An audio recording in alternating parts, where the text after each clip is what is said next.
week 7? Oh my goodness, yes, it's already week 7. The time just flew by. I guess that means it's time to start focusing on the next chapter. Welcome back, my friends, or welcome if you're new here. My name is Christy, and I focus on content centered around realizing no matter where we are in life, no matter our age, we are just on time to live the life of our dreams. And right now, it is week 7 of our 7-week reset. Like, seriously, where did the time go? I mean, I knew it was gonna come, but my goodness, it came so quickly. I don't know. I wasn't prepared. I should have been prepared. I'm kind of prepared, but I'm also kind of like, what just happened? Over these past few weeks, we have really been getting ourselves together and getting prepared for this upcoming year. If you have missed any of the videos in this series, no worries whatsoever. It's actually one that you can use and you can pick up at any point when you're feeling like, man, I need a little bit of a reset. My life is just a little bit off track. Let me just get back on it. You can pick it up whenever. There are free resources and tools that you can use to make this year your best year ever. With this being the last week of our 7-week reset, and we are preparing to go into a new chapter, turn the page to a new chapter of our lives, I think it's really fitting for us to spend time reflecting on where we've been and also where we're going. As I mentioned, over these past several weeks, we have been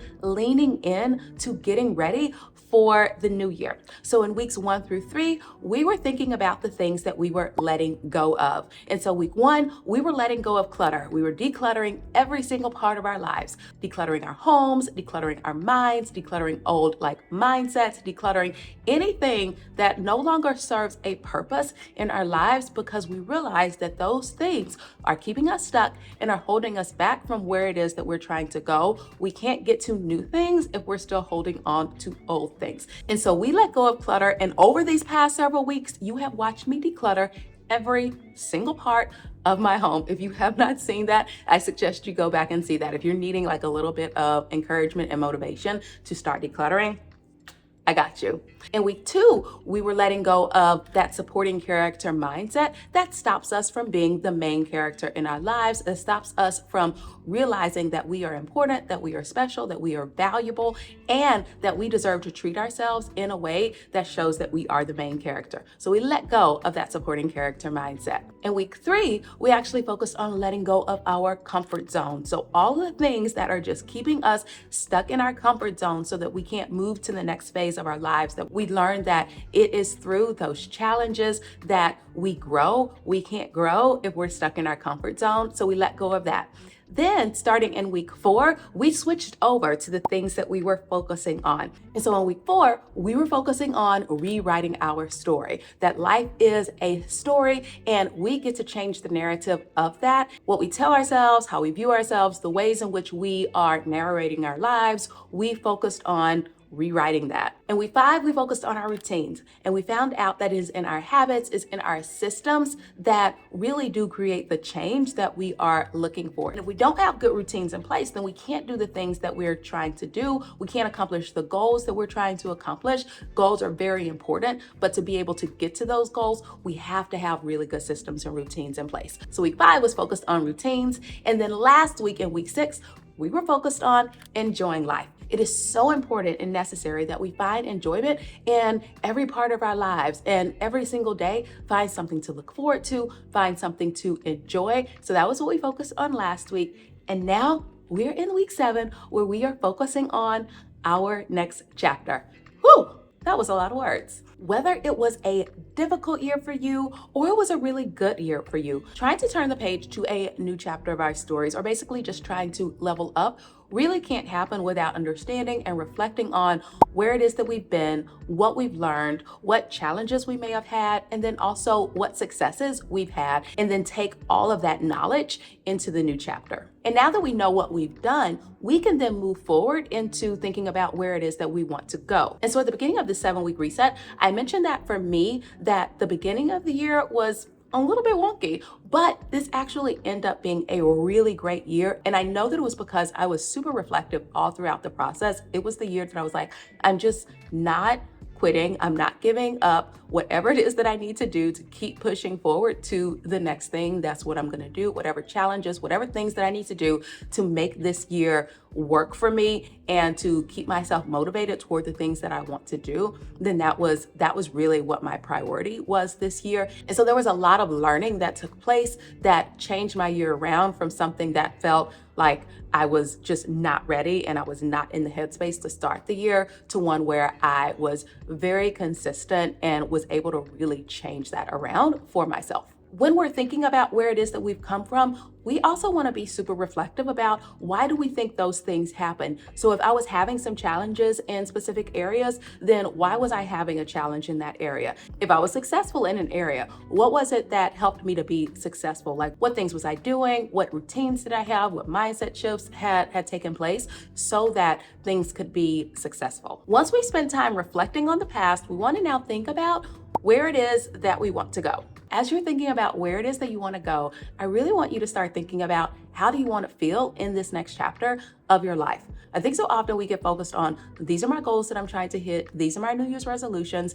and we hit the ground running and then we end up burning out just a few weeks into it. And there is absolutely nothing wrong with goals. Focus on those, plan those, make those part of the things that you want to achieve. Do that. But then also think about how it is that you want to feel. If those goals are not in alignment with who it is that you want to be, how it is that you want to feel, then you're not really going to be super focused on that. And so for a quick example, for me, one of my desires in ways that I wanted to feel this year was I wanted to feel like I had time. I wanted to feel like I wasn't moving at such a fast pace all the time and that I could slow down a little bit. That meant that for me, there were some days that I had to, most days that I've had to get up a little bit earlier, prioritize getting up early so that I can move a bit more slowly throughout my day so that I wasn't feeling like I had to rush from thing to thing. It also necessitated for me a job switch where I was in this more kind of fast-paced corporate environment to moving to academia, which is so much more suited for me, for my personality, and how I want to move throughout life. Is that overall feeling that you want to have? Is that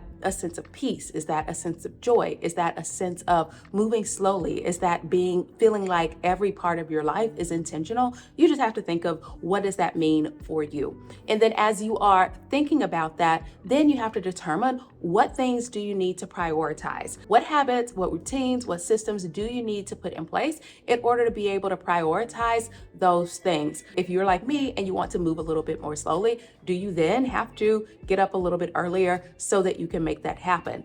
Or if you want to have a bit more time in your day, does that mean that instead of using your downtime to Netflix and chill or to scroll social media, is it taking some time to actually be mindful in the moment, taking some time to meditate? If you want to feel more connected with God, does that then mean that you need to prioritize more time that you are spending with Him each day and deprioritize some other things? As we're thinking about the things that we're prioritizing, we're also thinking about the things that we need to deprioritize in order to make those things happen. It's all a bit of a balancing act to try to get everything in harmony. It works out, but you have to figure out what that looks like for you and for your own individual situation and circumstances. Another thing is what habits to incorporate. I know I keep harping on that, but it's because those habits are so important. If you have a goal to lose a few pounds, to lose weight, but you have a habit of eating a heavy meal late at night every single night, then you have to think, how is that impacting the weight loss goal that you have? Or if you want to start a business, but every time you have some free time, you're not doing anything to actually look up how to be able to start that business, how to be able to make that thing happen, then you got to look at that. So what things do you want to incorporate? I know for me, I want to make sure that I'm starting the day drinking water. I did that this morning. I felt so proud of myself. I don't do it every morning and I don't always get in enough water, but I really am trying. I know that my mouth, I'm sure, is dry after sleeping all night long and not having any level of hydration. So I want to start out the day with drinking water. I think that also puts me in the mind frame of I am having a healthy day. And so I'm thinking about all of the choices that are happening and that I'm making throughout the day because of that one habit of starting my day with drinking water. As you're thinking about the habits that you want to start, as well as the habits you want to stop, think about how your life would look if you incorporated or de-incorporated. Is that a word? I don't think de-incorporated is a word. I feel like I just made that up. But if you incorporated or if you stopped those other habits, how would your life look? So if you stopped eating big meals late at night, would you feel lighter in the morning? Would you be able to rest better? Would you have more energy to be able to do a workout? Would you see the number on the scale changing a bit more quickly? Just what would that look like? Thinking about realistic outcomes helps us to be able to really understand why it is that we're trying to prioritize it. If we don't have any kind of strong why behind it, things are just not going to happen. So we want to keep that why at the forefront of our minds.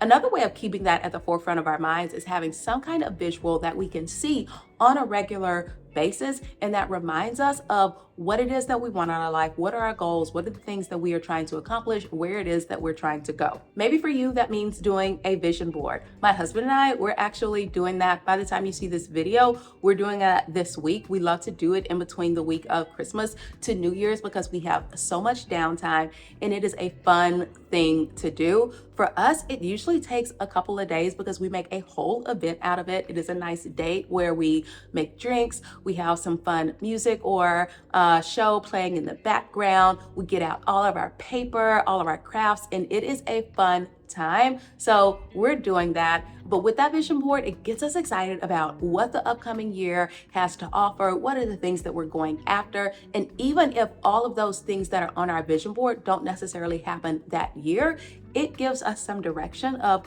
where it is that we're trying to go. And when we see that on a regular basis, then it's not something that we're going to easily forget. And so with ours, we put it in a nice frame and we put it in a prominent place. Ours are both above our desk so that we can just see them. And even if we don't read them in depth on a daily basis, that doesn't always happen. We're seeing them and we are reminded of the things that we prioritize. We're reminded of the things that we wanted to accomplish, and always giving ourselves that subconscious cue of this is where I'm trying to go. This is what I want to achieve out of life. Maybe you want to do that as a prayer wall or some other method. There are so many ways to be able to make your dreams, your goals be something that is visual. And then the other part of where we want to go, as I mentioned last week, don't just put goals on there of all of the things that you need to achieve without also thinking about how do I make sure that I am enjoying life?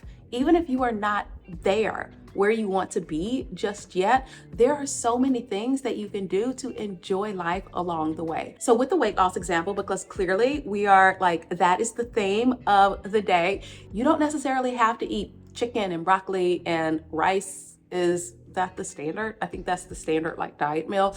You don't have to eat that for every single meal, but you can figure out what are some new recipes that I can try, ways that I can use seasonings, ways that I can make things really fun. How can I make the meals that I really enjoy, any fast food meals? How can I turn that into a much healthier version that still has a lot of flavor and that's also still really delicious? So make it fun. Don't do workouts that you hate just because you feel like it's the thing to do, but try to prioritize just moving every single day, moving in a way that you enjoy. There's so many ways to make this process enjoyable. Here's the thing, it's gonna be a process. Accept that, get that in your head. Fall in love with it, be okay with it. But through that, it doesn't necessarily mean that it has to be just drudgery every single day. It can be fun. This week's activities are focused on putting all of those components together, thinking about where it is that we've come from and planning to move forward. And because we are in week 7,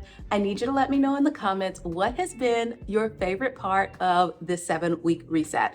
For me, I will already say it now, but I'll also put it in the comments. It's been the decluttering. I was not expecting this to be a decluttering journey, but it's been an intense decluttering journey and I have loved every bit of it. So yeah, before we go, if you're not subscribed, what are you doing? I'm gonna need you to jump on that. Alrighty guys, that is all for me. I love you and I'll see you in my next. Bye for now.